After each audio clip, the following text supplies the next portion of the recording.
अम्मा बाद फ़अऊज़ु बिल्लाहि मिनश्शैतानिर्रजीम बिस्मिल्लाहिर्रहमानिर्रहीम। हज़रात मोहतरम, आप हज़रात दर्स से बुखारी समात कर रहे हैं और बुखारी शरीफ से आज हमारी हदीस नंबर जो है वो 144 है। हज़रत सैयदना अबू अय्यूब अंसारी रज़ियल्लाहु तआला अन्हु इस हदीस के रावी हैं। वो फरमाते हैं कि रसूलुल्लाह सल्लल्लाहु अलैहि वसल्लम ने इरशाद फरमाया, जब तुम में से कोई शख्स पखाने या पेशाब की हाजत के लिए जाए तो उसे चाहिए कि वो क़िबला रुख मुँह करके न बैठे, न उसकी तरफ पीठ करे, बल्कि मशरिक़ या मगरिब की तरफ कर ले। हज़रात मोहतरम, हदीस हो गई यहाँ पर मुकम्मल। अब हमें बहुत सारे नबी पाक सल्लल्लाहु अलैहि वसल्लम ने आदाब ज़िंदगी के ढंग सिखाए हैं। जिस तरह हमें खाने पीने के आदाब सिखाए हैं, सोने जागने उठने बैठने के भी आदाब सिखाए हैं, बिल्कुल इसी तरह रसूलुल्लाह सल्लल्लाहु अलैहि वसल्लम ने हमें इस्तिंजा करने के भी आदाब सिखाए हैं और तरीक़ा समझाया है कि तुमने जब ज़रूरत पेश आ जाए तो काबे की तरफ मुँह नहीं करना है और काबे की तरफ पीठ भी नहीं करना है। इसका एहतराम करना है। इसी तरह इस हदीस के जो रावी हैं वो सैयदना अय्यूब अंसारी रज़ियल्लाहु तआला अन्हु है। आपका नाम जो था वो खालिद बिन ज़ैद है और अय्यूब अंसारी के नाम से आप मशहूर मारूफ हैं। हज़रत अय्यूब अंसारी रज़ियल्लाहु अन्हु का शुमार उन सहाबा में होता है कि जब नबी पाक सल्लल्लाहु अलैहि वसल्लम हिजरत करके मक्का से मदीने तशरीफ़ लाए थे तो हज़रत अय्यूब अंसारी के मकान में आप ठहरे थे।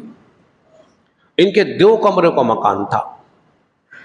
पहले आपने इब्तिदान हुजूर को ऊपर की मंजिल दी थी, फिर आपने सोचा कि हुजूर को ऊपर चढ़ने में उतरने में मेहमान आते हैं, मिलने में जुलने में तकलीफ़ का सामना है, फिर हुजूर अलैहिस्सलाम को नीचे की मंजिल दे दी ताकि मिलने जुलने में और ऊपर चढ़ने की जो मुशक्क़त है उससे आप बच जाएंगे। और इस कदर मोहब्बत फरमाते, जब खाना तैयार करके भेज देते थे, बर्तन में जो कुछ खाना बसा औकात किनारों पर या कहीं रह जाता तो आप उस उंगली से उसको चाट के उसको साफ कर दिया करते थे और पूछा करते थे, बताओ हुजूर की उंगलियां इस बर्तन में किस तरफ लगी हैं, हुजूर ने किस तरफ से इसमें से खाया है। ये हज़रत अय्यूब अंसारी रज़ियल्लाहु अन्हु की मोहब्बत थी। आप मुख्तलिफ जंगों में आप हज़रत अली मुर्तज़ा शेर खुदा रज़ियल्लाहु अन्हु के साथ रहे हैं। एक रिवायत में आता है कि 50 हिजरी में आपका विसाल हुआ है, एक में कि 52 हिजरी में।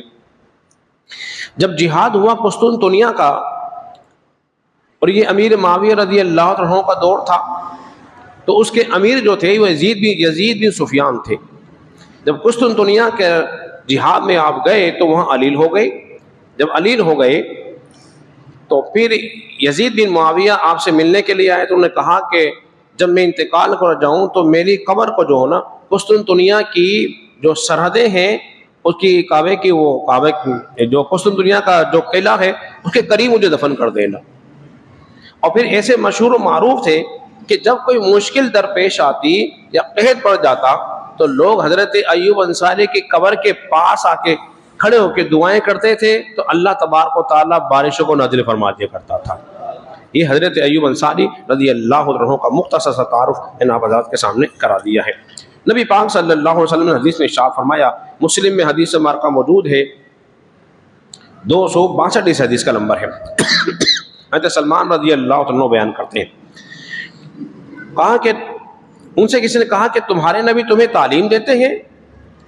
आपने फरमाया, हाँ, हमारे नबी तो हमें क़ज़ाए हाजत का तरीका भी सिखाते हैं कि इस्तिंजा कैसे करना है और हमें ये भी फरमाते हैं कि तुमने क़िबले के रुख मुँह करके ना बैठना है ना पीठ करनी है और दाएं हाथ से इस्तिंजा करने से मना फरमाते हैं और कम से कम 3 पत्थरों से कम में इस्तिंजा करने से भी मना फरमाते हैं और हमें गोबर हड्डी से भी इस्तिंजा करने से मना फरमाते हैं, इसलिए कि इन दोनों के अंदर जो है वो जब्ज़ करने की सलाहियत वाली नहीं होती।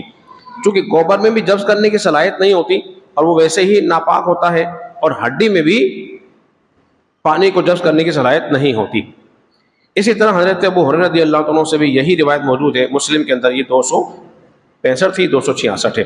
हजरत मोहतरम खुलासे कलाम ये लिख रहा है कि नबी पाक सल्लल्लाहु अलैहि वसल्लम ने अपने सहाबा की भरपूर तालीम तरबियत की है, उनको आदाब सिखाए हैं। फरमाए हदीस के अंदर, मैं तुम्हारे लिए बेमंजिला तुम्हारे वालिद की तरह हूँ। हुजूर फरमाए, मैं तुम्हारे लिए वालिद की तरह हूँ। जिस तरह एक वालिद अपने बच्चों की तरबियत करता है, रसूलुल्लाह सल्लल्लाहु अलैहि वसल्लम ने अपने सहाबा की खूब तरबियत फरमाई है और उनको दीन इस्लाम के हकाम को खूब सिखाया है। अल्लाह रब्बुल इज्जत के बारे में दुआ करें। हालांकि